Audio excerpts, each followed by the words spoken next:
शहजादे बाल्डविन ने बैलियन और विलियम के लिए फैसला कर लिया है। दोगबुरु को एहसास हो जाएगा कि उसने एक लालची के साथ इत्तेहाद किया। तुम ये सीखोगे कि मजलूम पर जुल्म करने की क्या कीमत होती है। इस मसले को जड़ से खत्म कर देंगे। इस मुरक्कब की थोड़ी थोड़ी मिकदार आहिस्ता आहिस्ता देनी होगी, और अगर ऐसा नहीं हुआ तो मंसूबा बर्बाद होगा। सलाहुद्दीन के जिंदा रहने तक ये नहीं हो सकता। मैंने सोच लिया है बैलियन, मैं तुमसे शादी करना नहीं चाहती। अल्लाह, क्या हम दरवेश चाचा से मिलने आए हैं? कहीं कोई परेशानी तो नहीं है? उनसे दुआ करवाने आए हो ना? हम उस दुआ को खत्म करने आए हैं जो नहीं मांगी जानी चाहिए थी। नूरुद्दीन जंगी के मिंबर को खत्म कर देंगे हम। अल्लाह, क्यों इतना बड़ा अमीर अपने सारे काम छोड़कर इस मिंबर के पीछे क्यों पड़ा है? ये मिंबर बरसों तक लोगों की नजरों में कुद्स की फतह की अलामत रहा। अगर हम अमन बरकरार रखना चाहते हैं तो इसे याददाश्त से मिटाना जरूरी है। मुझसे क्या चाहते हो?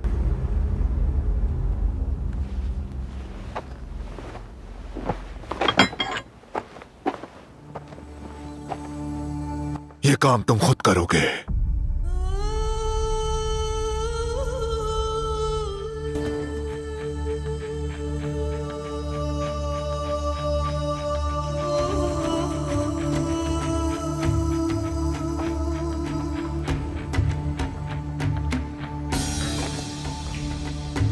अल्लाह, कुछ भी हो जाए तुम्हें गुमुश्तगिन का एतमाद जीतना है।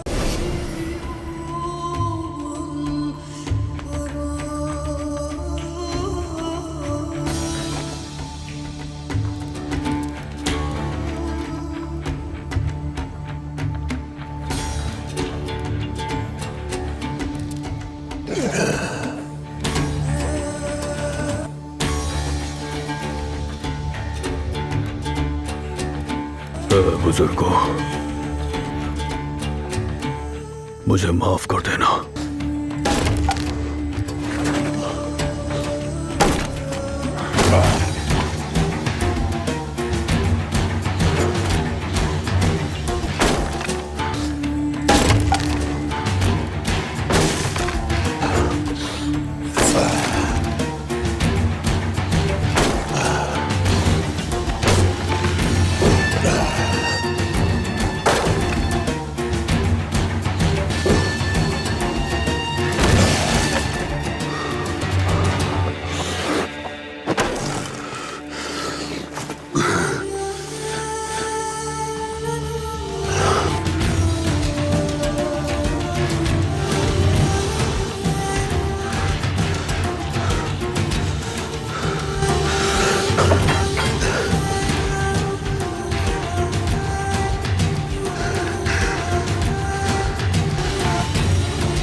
ये जगह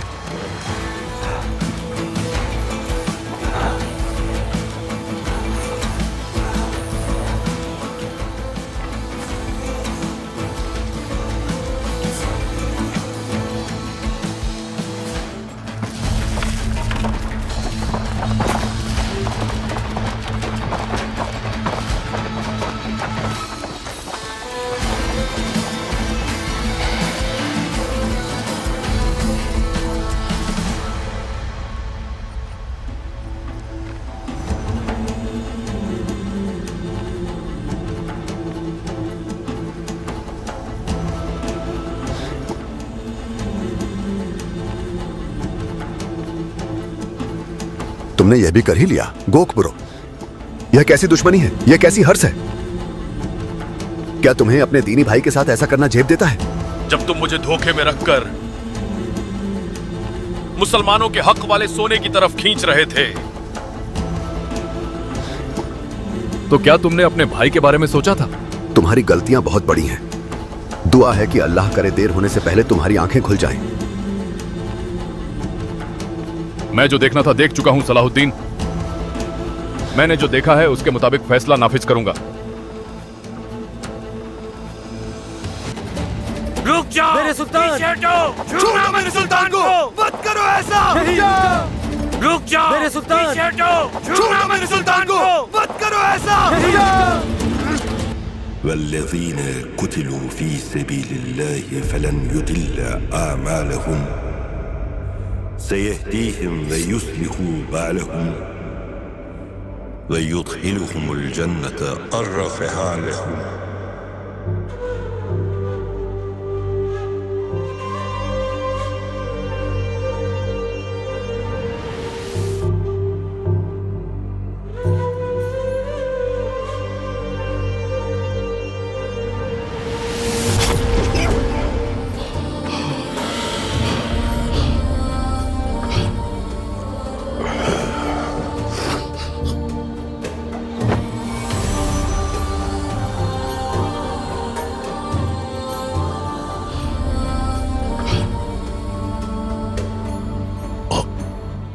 तुम हार गए बुरहे, तुम सब हार गए।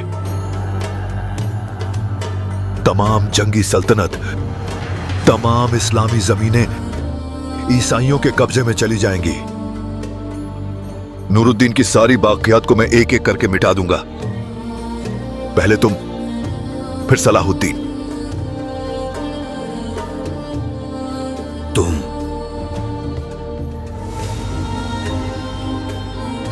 हारे तो असल में तुम हो। मुनकर और मुनाफिक वह सब मिटकर खत्म हो जाएंगे। फतह ईमान वालों ही की होती है। अशहदु अन ला इलाहा इल्लल्लाह।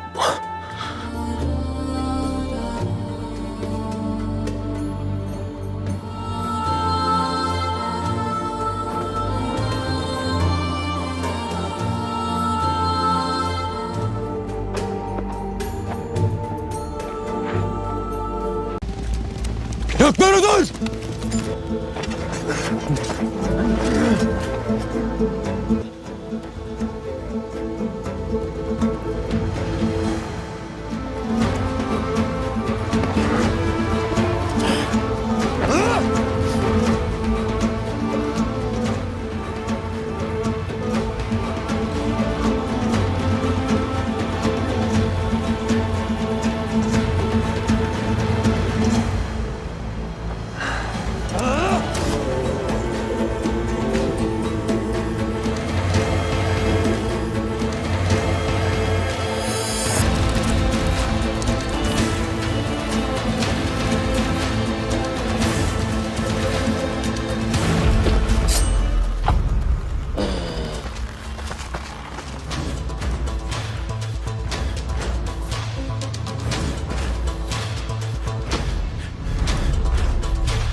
अपनी तलवारें नीचे करो।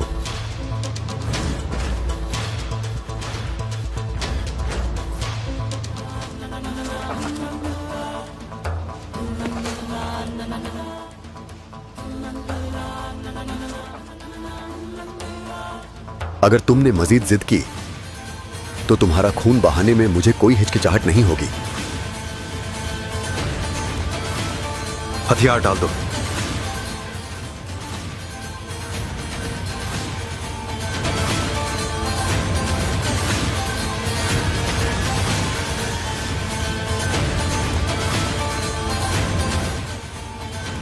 अपनी तलवारें नीचे करो।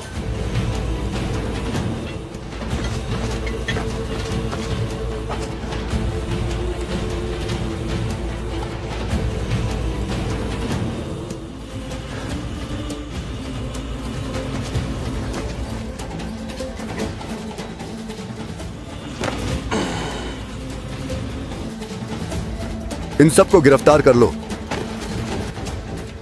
जब तक इनकी अकल ठिकाने नहीं आ जाती, तुम सब मेरे कैदी हो।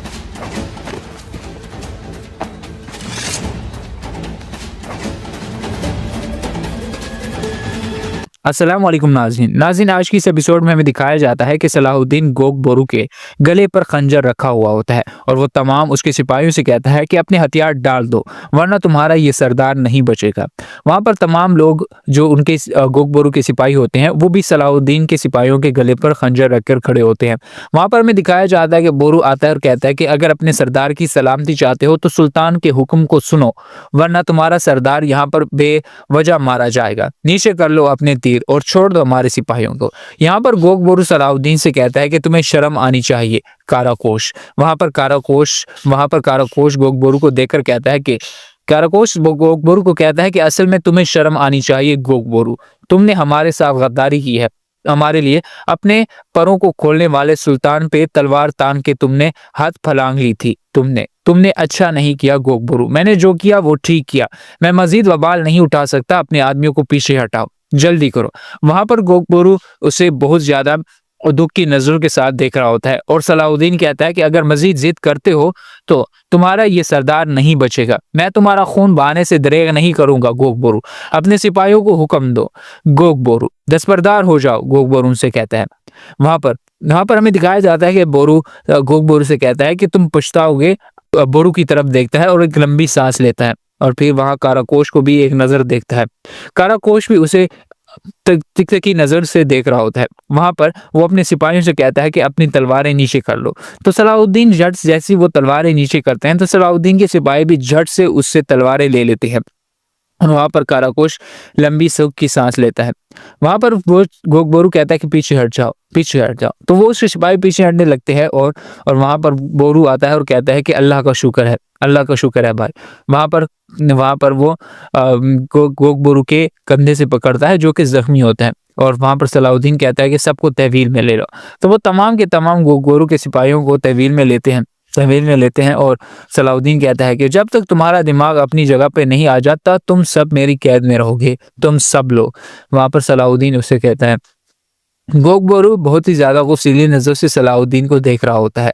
वहां पर हमें दिखाया जाता है कि वो एक दूसरे की तरफ देख रहे होते हैं। फिर हमें मंजर तब्दील करके हमें शमसा खातून दिखाई जाती हैं जो कि बिस्तर मर्ग पर पड़ी होती हैं और उनकी हालत बहुत ज्यादा खराब होती है और वहां पर उनकी नौकरानी उनकी पट्टियां कर रही होती है। वहां पर सुल्तान सलाहुद्दीन की वालिदा भी ठहरी होती है जो कि अपनी बहू का यह हाल देखकर बहुत ज्यादा परेशान होती है। वहां पर औरत कहती है कि ऐसे तेज बुखार है, मुझे ये जानने की जरूरत है कि उन्होंने पिछले दिनों में क्या क्या खाया और क्या क्या पिया, उन्होंने क्या क्या किया सब मुझे पता है। वहां पर वो औरत भी ठहरी होती है जिसने उसे जहर दिया होता है। वहां पर सुल्तान सलाहुद्दीन की वालिदा सब वो जान जाती हैं और वो कहती हैं कहीं इसे जहर तो नहीं दिया गया बेटी। तो वो औरत कहती है कि मुमकिन है कि इसे जहर दिया गया हो। वहां पर सुल्तान सलाहुद्दीन की वालिदा बहुत ज्यादा परेशान हो जाती है और फिर हमें दिखाया जाता है कि वो छोटी सी लड़की जो कि शमसा खातून के साथ रहती है वो भी आ जाती है। तो वहां पर सुल्तान सलाहुद्दीन की वालिदा कहती है कि क्या ये गद्दारी है, हमें पहले इस बात को यकीनी बनाना होगा। वहां पर वो औरत कहती है कि शमसा खातून को किसी चीज से एलर्जी भी हो सकती है, मिसाल के तौर पर कोई ऐसे फूल या कोई ऐसी चीजें जिससे इन्हें एलर्जी हो, शायद ये हो सकता है उन्होंने ये खा ली हो। वहां पर जो औरत ठहरी होती है उसके अवसान खता हो रहे होते हैं। वहां पर सुल्तान सलाहुद्दीन की वालिदा कहती है कि बेटी वो इलाज तैयार करो जो तुमने बताया कि तुम्हारी दादी बनाती थी। तो वो औरत कहती है कि जी बिल्कुल, मैं जैसा कहेंगी आप वैसा मैं करूंगी। वहां पर वो कहती है कि हम शमसा खातून को वो पिलाएंगे, इंशाल्लाह ये सेहतियाब हो जाएंगी, शायद दवाई की इसकी शफा का वसीला बने। तो वो औरत कहती है कि मैं फौरन तैयार कर देती हूँ वालिदा, आप फिक्र ना करें। तो वहां से चली जाती है और शमसा खातून खांस रही होती है, उसकी तबीयत बहुत ज्यादा खराब होती है। वहां पर जो छोटी लड़की होती है वो कहती है कि वालिदा शमसा आपस से मुतल्लिक कुछ है। तो वो जैसे ही उसकी बात सुल्तान वालिदा देखती है तो वो कहती है कि बोलो लैला उस तबीबा की तरफ देखती है तो तबीबा कहती है कि मुझे जाना चाहिए। तो वहाँ सुल्तान सलाहुद्दीन की वालिदा कहती हैं कि आप जा सकते हैं अगर खातून, अगर आपने मुझे जरूरत हुई तो मैं आपको बुला लूंगी। तो वो वहाँ से चली जाती है और कहती है कि ठीक है। तो फिर लैला सुल्तान सलाहुद्दीन की वालिदा के करीब आ जाती है और सुल्तान सलाहुद्दीन की वालिदा कहती है कि बताओ लैला। तो वहाँ पर वो लैला कहती है कि मुझे जमरत के कमरे से कुछ मिला है वालिदा। कुछ मिला है मुझे। इसमें एक अजीब व गरीब दवाई थी। मैं जमशेद आफंदी से मिली और वो इसका तज्जिया करने जा रहे थे और मुझे बताने जा रहे थे कि वो किस चीज़ से बनी है। लेकिन वो कहती है कि, तो वो औरत उससे पूछती, सुल्तान सलाहुद्दीन की वालदा उसे पूछते कि क्या, तो वो कहती है कि जमशेद आफंदी मारे गए। तो ये जैसे ही वो सुनती है तो काफ़ी ज़्यादा हैरान और परेशान हो जाती है और कहती है कि किसने किया, कैसे हुआ।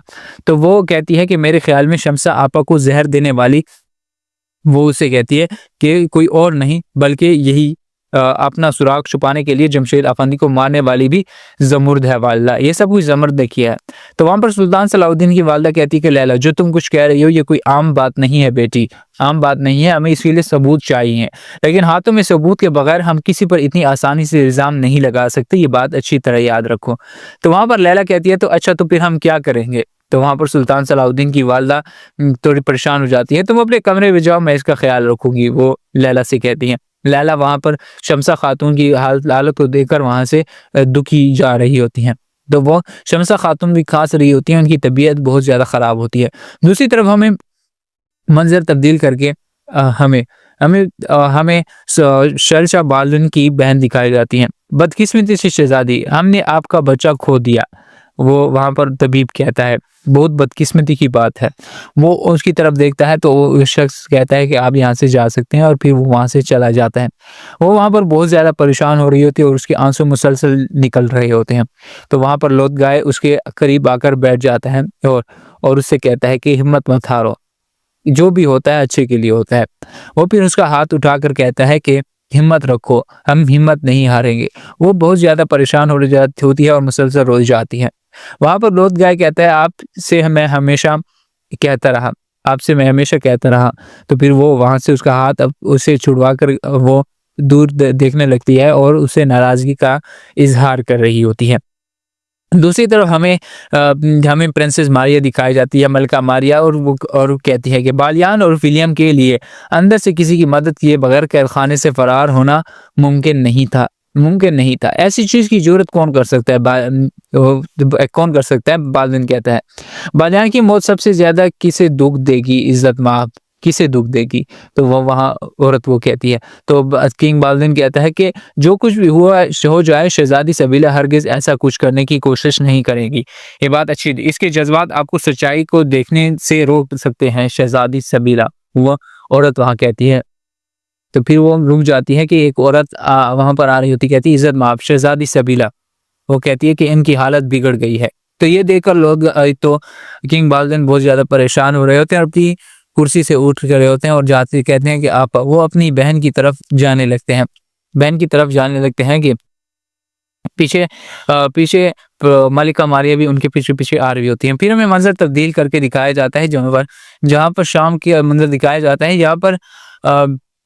जहाँ पर हमें दिखाया जाता है कि 3 बंदे आ रहे होते हैं, जो कि 2 वजीर होते हैं और एक कारा तकीन होता है। कारा तकीन कहता है कि मैंने फरीजा कहा और जिम्मेदारी कहा, लेकिन दरवेश चाचा मुझे माफ़ नहीं करेंगे वो मुझे। नहीं भाई, तुम आओ, वसी दिल इंसान है वो वैसे भी दरवेश साहिबान किसी के पीछे नहीं पड़ते, वैसे भी तो वो जानते हैं कि तुमने क्यों किया ये।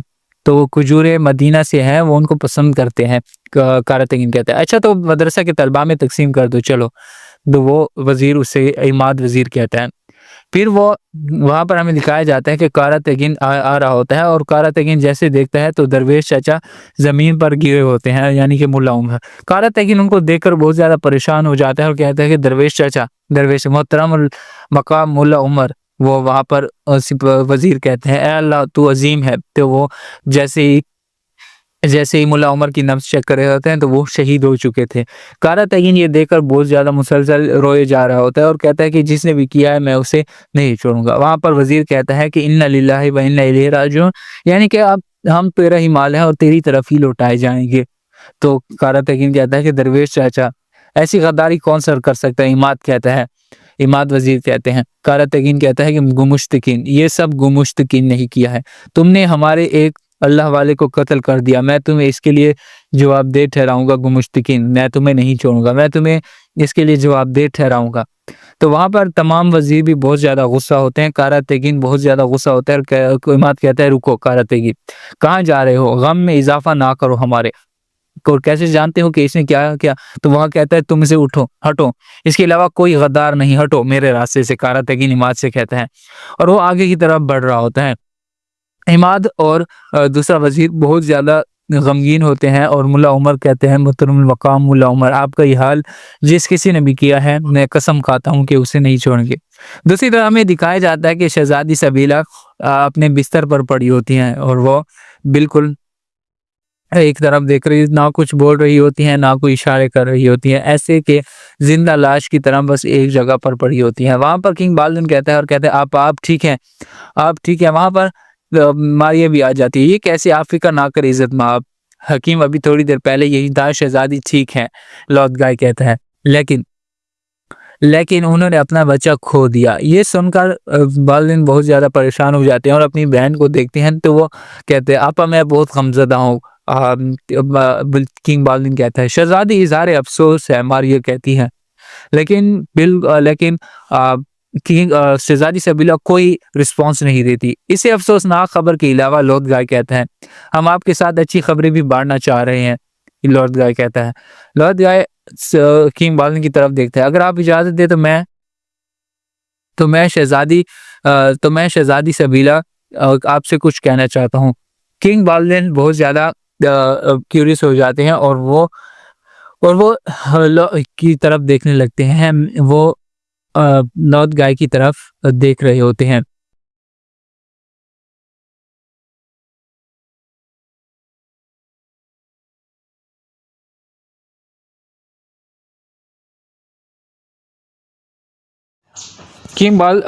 लॉर्ड गाय कहता है कि मैंने और शहजादी सबीला ने शादी करने का फैसला किया है। किंग बाल्डविन बहुत ज़्यादा परेशान हो जाता है और कहता है और अपनी बहन की तरफ देखता है। लॉर्ड गाय जो कुछ कह रहा है, क्या ये सच है आपा, क्या ये सच है? तो वो उसकी बहन कहती है कि जी हाँ ये सच है, मैं लॉर्ड गाय से शादी कर रही हूँ।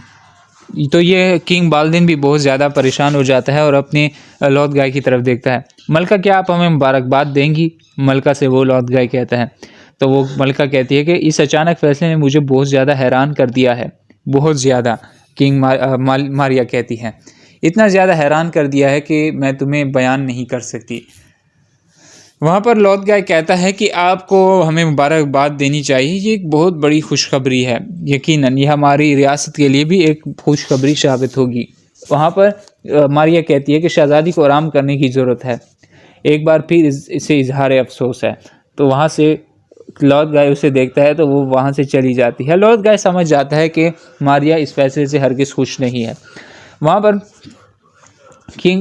वहाँ पर बाल्डविन अपनी बहन को देखकर बहुत ज़्यादा उदास होता है।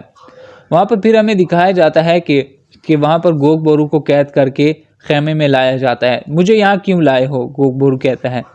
तो वहाँ पर बोरू कहता है कि तुम्हारे हक में फ़ैसला मेरे भाई करेंगे गोग बोरू, तो अपने भाई से कहो कि जल्दी से करे।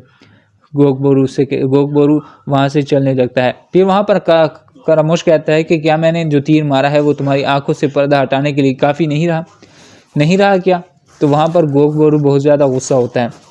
फिर हमें दिखाया जाता है कि सुल्तान सलाहुद्दीन अंदर दाखिल होते हैं खेमे के। इस गफलत के पर्दे को सिर्फ हकीकत की रोशनी से ही हटाया जा सकता है। क्या वहाँ पर गोग बोरू कहते हैं क्या हकीकत और हुक्म वाज़े नहीं है? सलाहुद्दीन कहता है कि मैं अल्लाह से दुआ करता हूँ कि हकीकत तुम पर जल्द से जल्द आया कर दे। मैं अल्लाह से दुआ करता हूँ, जहाँ तक मेरे फैसले का ताल्लुक़ है, तुमने जो किया तुम्हारे खिलाफ मैं मुद्दई नहीं हूँ। सलाहुद्दीन कहता है मैंने अपने नफ्स को नहीं मारा है क्योंकि मैं रहम की भीख मांगूँ। वहाँ पर वो गोग बोरू सलाहुद्दीन से कहता है मेरा मतलब अपनी ज़िंदगी को सालों से नहीं था जो तुमने मुझसे चुराए, बल्कि इसलिए कि तुमने मुसलमानों के हकूक़ को सल्ब किया तुमने मुसलमानों के हकूक़ को। वहाँ पर वो कहता है इन सालों में किसने चोरी की? बोरू ने सुल्तान सलाहुद्दीन ने। किस बात पर भरोसा करके ये कह रहे हो? तुम्हारे दिमाग में ऐसा क्या चल रहा है कि तुम हमें और अयूबियों को जिम्मेदार ठहरा रहे हो? तो वो कहता है कि हमारी गैर मौजूदगी से फ़ायदा उठाकर मिस्र पर कब्ज़ा करने वाले और शाम के तख्त पर नज़र जमाने वाले ये नहीं है क्या? हाँ मेरी बात सुनो। तो वहाँ पर बोरू कहता है अल्लाह जानता है मेरे हमसफ़र, अल्लाह जानता है अगर तुम्हारे अलावा किसी ने ये अल्फाज कहे होते तो मैं तुम्हें ज़िंदा नहीं छोड़ता। तो वहाँ पर सलाहुद्दीन कहता है कि तुमने कुफ़ार की कैद में जितने साल गुजारे वो तुम्हारे दुख भरे अल्फाज का कफ़ारा कफ़ारा हैं जो तुमने ये बात कही है। सलाहुद्दीन कहता है अब मैं तुमसे पूछता हूँ कि तुम्हारा मकसद सच्चाई का मकसद नहीं है क्या? मैं तुमसे ये बात पूछ रहा हूँ। जी हाँ, ऐसे ही है। तो सलाहुद्दीन कहते हैं क्या हम से तुम्हारी दुश्मनी है क्योंकि तुम्हें लगता है कि हम सच्चाई से भटक गए हैं? वाकई? तो गोग बोरू कहता है कि हाँ। अच्छा, तो तुम्हारे साथ ये करने वाले हम नहीं?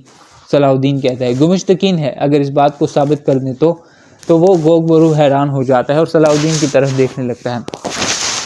और बहुत ज़्यादा हैरान और परेशान हो जाता है। तो फिर वो गोग बोरू कहता है तो मैं अपनी गफलत को कबूल करके तुम्हारे हक में दस्तबरदार हो जाऊँगा अगर तुम ये बात मुझ पर अयां कर देते हो। अपने अंदर के गुस्से के साथ गुमुश्तकीन का भी सर कलम कर दूंगा, ये बात अच्छी तरह जान लो। तो वहाँ पर सलाहुद्दीन कहता है तो ठीक है, जल्द ही तुम पर ये वाज़ेह हो जाएगा। गोग बोरू के सिपाहियों को कहें कि कहीं भी ना जाने देना। क्या हम काहिरा वापस नहीं लौट रहे? सलाहुद्दीन कहता है कि हम मज़ीद थोड़े वक्त के लिए यहाँ हैं बोरू, थोड़े से वक्त के लिए। तो वो उसकी बात सुनकर काफ़ी ज़्यादा क्यूरियस हो जाता है कि सलाहुद्दीन आखिर कहना क्या चाहता है। तो वो बहुत ज़्यादा परेशान भी होता है और थोड़ा सा उसकी टेंशन भी लगी होती है कि सलाहुद्दीन क्या करने वाला है। सलाहुद्दीन कहता है कि जल्द ही तुम पर हकीकत आया हो जाएगी और फिर तुमने जो किया है तुम उस पर पछताओगे। तो वो कहता है कि अगर कुछ भी ऐसा निकला तो मैं वादा करता हूँ कि मैं नहीं छोड़ूंगा, मैं गुमुश्तकीन को नहीं छोड़ूंगा अगर तुम ये बात साबित कर देते हो। तो सलाहुद्दीन कहता है कि थोड़ा सब्र करो, तुम पर सब कुछ आया होने वाला है, सब कुछ तुम पर वाज़ेह हो जाएगा, मेरी बात पर यकीन रखो, बस थोड़ा सब्र से काम लो, थोड़ा सब्र से। तो वो कहता है कि ठीक है मैं सब्र से काम लेता हूँ, लेकिन हकीकत जल्द ही जल्द आया होनी चाहिए मुझ पर। मैं ज़्यादा देर तक इंतज़ार नहीं कर सकता सलाहुद्दीन, बिल्कुल नहीं कर सकता। वहाँ पर गोग बोरू कहता है कि तुम फिक्र मत करो, हकीकत जल्दी आया हो जाएगी, बस थोड़ा सा सब्र करो, फिर तुम जान जाओगे कि तुम्हारे साथ ये सब कुछ करने वाला कोई और नहीं बल्कि गुमुश्तकीन है। तुम जान जाओगे ये बात अच्छी तरह। फिर तुम हमारे साथ मिलकर तुम्हें पर जब गोग बोरू की हकीकत तुम पर आया हो जाओगी तो फिर तुम जिस तरह हमारे खिलाफ नफ़रत पाल रहे हो, तुम यकीनन इसके खिलाफ भी ऐसी ही नफ़रत पालोगे, तुम ये बात अच्छी तरह जान लो। गोग बोरू कहता है कि अच्छा तो ये बात है। गोग बोरू बहुत ज़्यादा परेशान होता है और कहता है कि मुझ पर आया हो जाए तो मैं तुम्हारे साथ दस्तबरदार हो जाऊंगा, इसमें किसी बात का भी शक नहीं और शुबा नहीं। हम मज़ीद थोड़े वक्त के लिए यहाँ रहेंगे, सलाहुद्दीन कहता है। फिर गोग बोरू उसे देख रहा होता है। फिर मंजर तब्दील करके शमसा खातून का मंजर दिखाया जाता है जो कि बीमारी की हालत में सलाहुद्दीन कहकर पुकार रही होती हैं। उनकी तबीयत बहुत ज़्यादा ख़राब होती है और वो खांस रही होती हैं। वहाँ पर सुल्तान सलाहुद्दीन की वालदा भी ठहरी होती हैं जो कि बहुत ज़्यादा परेशान होती हैं और अपनी बहू का यह हाल देखकर बहुत दुखत होती हैं और वो देखती हैं कि शमसा को होश आ रहा है तो वो उसकी तरफ लपक कर आ जाती हैं। कहती है कि शम्से तुम्हारी तबीयत ठीक है मेरी प्यारी बेटी, तुम्हें होश आ गया क्या, तुम ठीक हो मेरी बेटी, ठीक हो? तो वहाँ पर शमसा खातून कहती है कि मेरी आवाज़ सूरज बादलों के पीछे से हमेशा चमकता है, सूरज हमेशा बादलों के पीछे से चमकता है, फिक्र ना करो मेरी प्यारी बेटी, सब गुजर जाएगा। ये क्या हो रहा है वालदा? शमसा खातून कहती है ये गुजर जाएगा। शमसा खातून की तबीयत काफ़ी ज़्यादा ख़राब हो रही होती है। फिर हमें मंजर तब्दील करके शाम का मंजर दिखाया जाता है जहाँ पर हमें उसकारा तकीन दिया, मुझे तुम्हारा सर काटना होगा, ज़मीन पर गिर जाओ और तुम्हारी कोई मदद ना करे, जहन्नम की आग के लिए लकड़ी बन जाओ, हुजूर हटो। वहाँ कारा तकीन का सिपाही आता है, रुके ज़रा हुजूर, अलबस हटो। कारा तकीन कहता है मैंने आपको जारहाना रवैये को देखा है, ये कैसी हालत है। वहाँ पर उसका सिपाही कहता है हटो अलबस। कारा तकीन तुम्हें हिसाब देने जितना सब्र मेरे पास नहीं है हुजूर, आप ज़रा पहले बताएं, इसको बददुआ दे रहे हैं, आप किसको बददुआ दे रहे हैं? इन गुमुश्तकीन गद्दार को। कारा तकीन कहता है उसने दरवेश चाचा की जान ली है उसने दरवेश चाचा की। तो वहाँ पर उसका सिपाही कहता है आप क्या कह रहे हैं हुजूर, पहले इसने मुझे मिंबर को टुकड़े करने पर मजबूर किया और जाहिर है कि ये काम भी उसी ने किया होगा, हटो। जब तक इनसे गर्दन से दबोच नहीं लेता तब तक मेरे लिए कोई सुकून नहीं रहेगा। वहाँ पर कहता है कि सुल्तान सलाहुद्दीन को बताए बगैर कुछ नहीं किया जा सकता।